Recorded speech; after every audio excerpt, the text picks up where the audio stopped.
Selamat siang Bu Emil, nama saya Hendriko Liao, absen 6 kelas 12 AKL 3. Video ini merupakan salah satu syarat pemenuhan tugas cerita sejarah yang diampu oleh Bu Emil.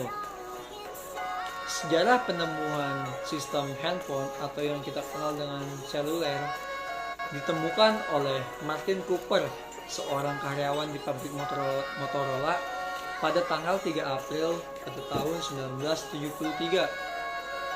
Pada saat itu, Cooper memutuskan untuk membuat alat komunikasi yang kecil dan mudah untuk dibawa berpergian secara fleksibel.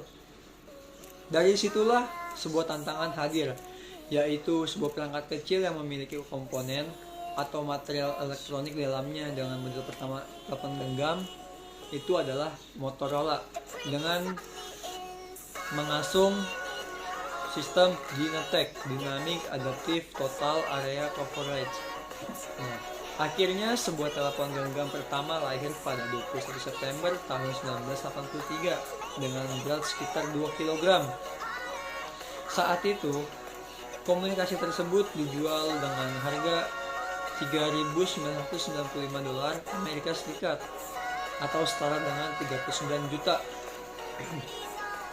Namun sayangnya, pada saat itu, bukan nama Cooper yang terkenal sebagai pencipta handphone, melainkan perusahaan yang dinaunginya, Motorola.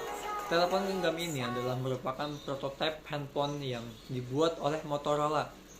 Nah, dari sejarah yang ada, Motorola ini terlebih mengasung handphone memiliki generasi yang semakin dikembangkan, semakin diperbaiki, semakin ditingkatkan. Nah, dimulai dari generasi pertama. Pada generasi pertama, telepon genggam generasi ini mengasung sistem 1G atau First G. Pada tahun 1973, Martin Cooper dari Motorola Corp menemukan telepon genggam pertama dan diperkenalkan pada publik pada 3 April 1973 dengan berat sekitar 30 ons atau sekitar 800 gram. Penemuan inilah yang mengubah dunia selamanya. Teknologi yang digunakan First G masih bersifat analog dan dikenal dengan yang agak lemot pada generasi tersebut. Nah, pada generasi kedua semakin ditingkatkan, muncul 2G pada tahun 1990-an.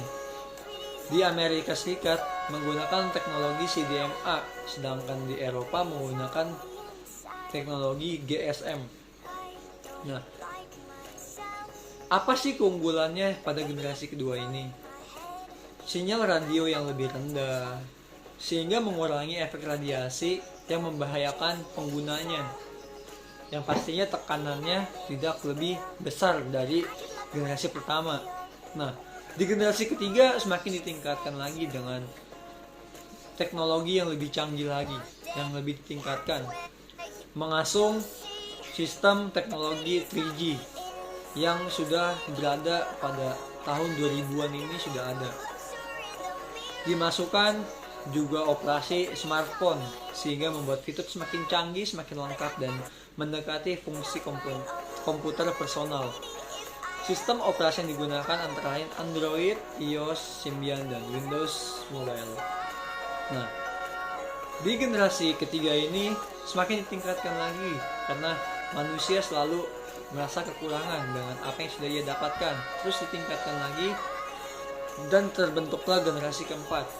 Generasi keempat ini mengasung teknologi 4G, merupakan sistem telepon genggam yang menawarkan pendekatan baru dan solusi infrastruktur yang mengintegrasikan teknologi nirkabel yang semakin canggih, yang mengasung wireless broadband atau yang kita kenal dengan Vibro, CDMA, wireless LAN, Bluetooth, dan lain-lain. Nah, sekian presentasi dari saya.